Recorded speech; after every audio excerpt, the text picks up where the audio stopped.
அருட்பெருஞ்சோதி அருட்பெருஞ்சோதி தனிப்பெரும் கருணை அருட்பெருஞ்சோதி எல்லா உயிர்களும் இன்புற்று வாழ்க.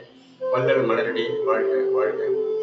மெய்யன்பர்களே, சன்மார்க்க அன்பர்களே, இறைஞானம் தேடும் இறை அன்பர்களே, உங்கள் அனைவருக்கும் எனது பணிவான வணக்கங்கள் மற்றும் வாழ்த்துக்கள். இந்த காணொளி பதிவிலே வள்ளல் பெருமான் அருளிய ஒரு மாபெரும் கருத்தினை உங்களோடு பகிர்ந்து கொள்வதில் நான் மிகவும் பெருமையடைகிறேன். அதாவது அவர் சொன்ன கருத்து எல்லாமே இறை கருத்து. இறைவன் அவருக்கு நேரடியாக விதைத்து விட்டான். அந்த விதைத்த கருத்தை அவர் நமக்கு கொடுத்திருக்கிறார். அந்த கருத்தினை நாம் உள்வாங்கிக் கொள்ள வேண்டும் என்று உங்களை பணிவோடு கேட்டுக்கொண்டு, ஆகாரம் அறை நித்திரை அரைக்கால் மைதனம் ஈசம் பயம் பூஜ்யம் என்ற ஒரு மெய் கருத்தினை, ஞான கருத்தினை நாம் இப்பொழுது இந்த காணொளியிலே உரையாடுவோம். அதாவது இந்த பூவுலகில் பட்டினிச்சாவு என்பது மிக குறைவு. பெரும் உணவு உண்டு மாண்டவர்களுக்கு. இந்த பெரும் உணவு உண்பதினால் என்ன நடக்கிறது என்று கேட்டால், சீரண உறுப்புகள் பாழ்பட்டு, அந்த சீரண உறுப்புகள் பாழ்பட்ட காரணத்தினாலே உள் உறுப்புகள் சிதலமடைந்து நோய் அதிகமாகி மாண்டவர்களே அதிகம். இது ஒரு கம்பாரிசன். பட்டினிச்சாவு அதிகமா, பேருணவு உண்டு இறந்தவர்கள் அதிகமா என்பதை பார்ப்பதற்கான ஒரு கம்பாரிசன், ஒரு அளவுகோல்.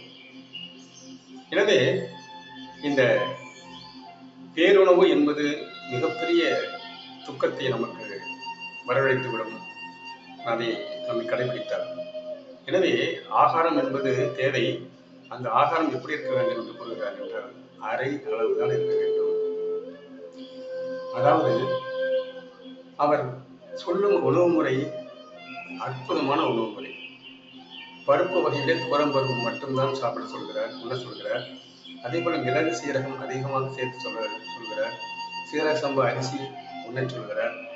அவருடைய காய்கறியில் பார்த்தீங்கன்னா முருங்கைக்காய், கத்தரிக்காய், அவரைக்காய், தூதுவளங்காய், காயற்பு காயாகிய பேயன் வாழைக்காய், இது மிகவும், அப்புறம் கிழங்குல கருணைக்கிழங்கு மட்டும், இது மிகவும் அற்புதமான நிலை என்கிறார் வள்ளல் பெருமான். இவை அனைத்திலும் சுத்த உஷ்ண நிலை கொண்ட உணவு. இந்த சுத்த உஷ்ண நிலை என்பது மிக மிக தேவையானது. மற்ற காய்கறிகளை விட நமது பெருமான் சொல்லக்கூடிய காய்கறிகள் மிகவும் சக்தி வாய்ந்தது, சத்து நிறைந்தது. எனவே இந்த சக்தி வாய்ந்த சத்து நிறைந்த உணவினை நாம் உட்கொண்டால் எல்லா பிரச்சனைக்கும் தீர்வு ஆகும். எனவே அதை பற்றி இப்போது விவாதிப்போம். அதாவது காயில கத்திரிக்காய் சொல்றாருங்க, முருங்கைக்காய் சொல்றாரு, அவரைக்காய் சொல்றாரு. கத்திரிக்காய் என்னன்னு பார்த்தீங்கன்னா விட்டமின் சி இருக்கு, இரும்பு சத்து இருக்கு. இது உடல் வலிவை அடைய செய்கிறது. சளி இருமல் வரவே வராது. இதய நோயை குணப்படுத்தும், உடல் பருமன் ஆகாது. அப்புறம் பிபி இருக்கு இல்லையா, பிளட் ப்ரெஷர் ரொம்ப கண்ட்ரோல் பண்ணக்கூடியது இந்த கத்திரிக்காய். அதே முருங்கைக்காய் சுத்த விஷம் நிறைந்தது, இரும்பு சக்தி அதிகமாக இருக்கிறது, உடல் வலிமை பெறும், பொட்டாசியம் இருக்குது, கால்சியம் இருக்குது, விட்டமின் சி இருக்குது. அப்புறம் அவரைக்காய் பார்த்தீங்கன்னா பொட்டாசியம் நிறைய இருக்கு, இதய நோய் வரவே வராது, பித்தம் சீராகும், அப்புறம் கண் பார்வை தெளிவாகும், நரம்பு மண்டலம் சீராகும். தூதுவளங்காய் பார்த்தீங்கன்னா ஜீரண சக்தி மேம்படும் என்கிறார். உடல் உள்ள நச்சுக்கிருமிகள் எல்லாம் அழிந்து விடும். அப்புறம் சுக்கரம் மேம்படும், சுக்கரம் சுத்தமான சுக்கரமாக மாறுபடும் என்கிறார். சர்க்கரை நோய் கட்டுப்படுத்தப்படும் என்கிறார். அதே மாதிரி காயாகிய வாழைக்காய் இருக்கு இல்லையா, பேன் வாழைக்காய். இந்த பேன் வாழைக்காய் இரும்பு சக்தி நிறைய இருக்கு, இதய நோய் வரவே வராது, சிறுநீரக கோளாறு வராது, எளிதில் சீரணமாக அடையக்கூடிய அந்த நீரை உற்பத்தி செய்கிறது. புரியுதுங்களா? இது எவ்வளவு ஒரு அத்தனையும் அருமையான உணவு. இந்த மிக உணவு உண்பதனால் என்ன ஆகுன்னு கேட்டீங்கன்னா, நமது சக்தி நிலை 9 மடங்கு வீணாகிறது. இப்போ மைதானம் என்று எடுத்துக்கொண்ட அடுத்த நிலை வரும்ல, மைதானம் ஒரு பங்கு என்றால் உணவு செரிப்பதற்கு 9 பங்கு. அதாவது உடல் சக்தி முழுவதும் இந்த செரிமானத்திற்கு சென்று விட்டால் மற்ற நிலை என்ன ஆகும் என்று யோசித்து பாருங்கள். எனவேதான் நமது வள்ளல் பெருமான் சொல்கிறார், ஆகாரம் அறை என்கிறார்.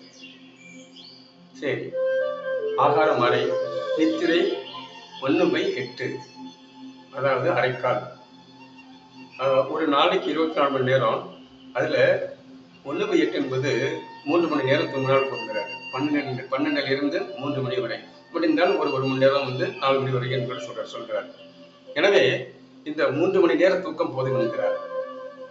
எனவே இந்த 3 மணி, ஏன்னா இந்த தூக்கத்தின் மூலம்தான் நமக்கு இந்த இன்னும் சக்தி நிலை நிறைய இழக்குது. சக்தி நிலை இழக்கும் போது நமக்கு தேவையான சக்தி கிடைக்காமல் நமது உடல் துவண்டு விடுகிறது. எனவே இந்த நித்திரையை குறைக்க வேண்டும். அதிலே இன்னொரு கருத்தை சொல்லுகிறார். 1 மணி நேரம் தூங்கினால் 1000 வருடம் வாழ்வான் என்கிறார். அது என்ன 1 மணி நேரம் தூங்கினால் என்றால், தூங்காமல் தூங்கி சுகம் காணுவோம் இல்லையா, தவநிலை. அந்த தவநிலை 1 மணி நேரம் தவம் செய்தாலே போதும். அந்த 1 மணி நேரம் இறைவனோடு கலப்பு பெற்று ஆழ்ந்த தியானம், இறைநிலையோடு இணைந்த தியானம் செய்தால் அங்கே நமக்கு 1000 வருடம் வாழக்கூடிய ஒரு சக்தி நிலை கிடைக்கும், அந்த தேக நீடிப்பு கிடைக்கும் என்கிறார் வள்ளல் பெருமான். எனவே நித்திரை 3 மணி நேரம் சொல்லிவிட்டார். அடுத்தது பார்த்தீங்கன்னா மைதானம் 1/16. இது சாதகர்களுக்கு பொருந்தாது. உலகில் வாழும் அன்பர்களுக்காக சொல்லப்பட்டது. 16 நாட்களுக்கு ஒரு முறை ஆண் பெண் சேர்க்க வேண்டும். ஏனென்றால் சுக்கிலம் என்பது மிக மிக மிக ஒரு முக்கியமான ஒரு பொருள், மூலப்பொருள். அதுவே உயிரின் மூலப்பொருள். எனவே அதை வீணடிக்காமல் 16 நாட்களுக்கு ஒரு முறை ஆண் பெண் சேர்க்க வேண்டும் என்கிறார். பயம் பூஜ்யம் என்கிறார். பயம் என்பது என்ன? மரண பயம் தான். பெரும்பாலான மனிதர்களுக்கு மரண பயம் தான் வரும். ஏன்னா இந்த உலகத்துல நிலைத்திருப்போமா இருக்க மாட்டோமா என்கின்ற ஒரு நினைப்பிலே வாழ்ந்து கொண்டு, இறை நினைப்பு துளியும் இல்லாமல் வாழ்ந்து கொண்டு இருக்கும் நிலையிலே அங்கே பயம்தான் வரும். இந்த பயமற்ற நிலை எப்பொழுது வரும் என்றால், வள்ளல் பெருமான் போல இறை உணர்வோடு நாள்தோறும் அவன் நினைவோடு சனந்தோறும் அவன் நினைவோடு இருக்கும்போது இந்த பயம் என்பது பூஜ்யமாகிவிடும். என்ன சொல்ல வருகிறார்கள் என்றால், பயம் பூஜ்யமாக வேண்டும் என்றால் நீங்கள் இறை கலப்பு பெற வேண்டும். இறைவனை எப்பொழுதும் நெற்றி பூர்வத்திலே நிலை கொள்ள செய்ய வேண்டும். அப்படி நெற்றி பூர்வத்தில் நிலை கொள்ள செய்யும் போது இறை பயம் என்பது அதாவது சுத்தமாக வராது. நெற்றி பூர்வத்தில் நிலை கொள்ளும் போது அங்கே அருட்பெருஞ்சோதி ஆண்டவர் உங்களுடன் நிலை கொண்டிருப்பார். அப்போது பயம் என்பது பூஜ்யமாகிவிடும். சரிங்களா? எவ்வளவு பெரிய விஷயத்த அற்புதமா சொல்லியிருக்காரு பாருங்க. இப்போ என்ன சொல்ல வர்றான்னு கேட்டீங்கன்னா, முதல்ல ஆகாரம் குறைத்தால் அனைத்துமே சரியாகிவிடும். ஆகாரம் அறை என்றால் நித்திரை குறைந்துவிடும். நீங்க பாத்தீங்கன்னா கொஞ்சமா சாப்பிட்டா தூக்கம் வராது. அதாவது ஒரு சாதாரண தூக்கம் வரும். நிறைய சாப்பிட்டீங்கன்னா எந்த அளவுக்கு சாப்பிட்டீங்களோ அந்த அளவுக்கு செரிமானம் பெறுவதற்காக உடல் உறுப்புகள் அது எல்லாமே சோர்ந்து விடும். சோர்ந்து அந்த சீரண சக்திக்கு மட்டுமே அனைத்து சக்திகளும் செலவிடப்படும். தூக்கம் நிறைய வரும். ஆக மிக தூக்கமாகி விடும். அப்ப இன்னொன்று பாருங்க, ஆகாரம் நிறைய உட்கொண்டால் அங்கே சுக்கிலம் மிகும். சுக்கிலம் மிகுந்து விட்டால் என்ன ஆகும்? உங்களுக்கு அந்த ஆண் பெண் சேர்க்கை நிலை தேவைப்படும். பாருங்க எவ்வளவு அற்புதமான கருத்தை பாருங்க. அந்த ஆகாரத்துல கரெக்டா கை வைக்கிறாரு. அந்த ஆகாரத்தில் கை வைக்கும் போது சரியாக நித்திரையை தெளிவாகுது, மைதானம் தெளிவாகுது. அப்போ ஆகாரம் அறை எடுக்கும்போது பயம் என்பது பூஜ்யமாகிவிடும். எப்படின்னு கேட்டீங்கன்னா, ஆகாரம் அறையில இருக்கும்போதுதான் தியானம் வசப்படும். நீங்க வயிறு முட்டை சாப்பிட்டுட்டு உட்காந்து தியானம் பண்ண முடியுமா? தியானம் வரவே வராது. ஆகாரம் அறை சாப்பிட்டு ஆகார நிலையை குறைத்து நீங்க தியானம் பண்ணும்போது உங்களுக்கு தியானம் வசப்படும். இறைவன் உங்களோட வசப்படுவான். உங்களுக்கு கேப்பே தரல, எப்படி இறைவன் உள்ள வருவான்? முழுசா இந்த உடல் முழுவதும் நீங்க உணவு போட்டு அடைச்சிட்டீங்கன்னா எப்படி இறைவன் உள்ளே தங்குவான்? நினைச்சு பாருங்க. அதாவது வாய்ப்பே இல்லை. அப்ப என்ன ஆகும்? நமக்கு இறை துணை இல்லாமல் பயம் மட்டுமே முக்கியம். புரியுதா? அதனால இந்த முக்கியமான விஷயங்களை நாம் மறந்துடணும்.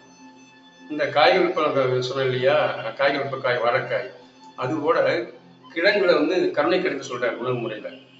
கருணை கிழங்கு மிக நல்லது என்கிறார். இந்த காய்கல்பம் காயாகிய வாழைக்காயை, அதாவது ஒரு தினம் விட்டு ஒரு தினம் உண்ண சொல்கிறார். அந்த அளவுக்கு ஒரு முக்கியத்துவம் தருகிறார் இந்த காய்கள் பெயர் வாழைக்காய்க்கு.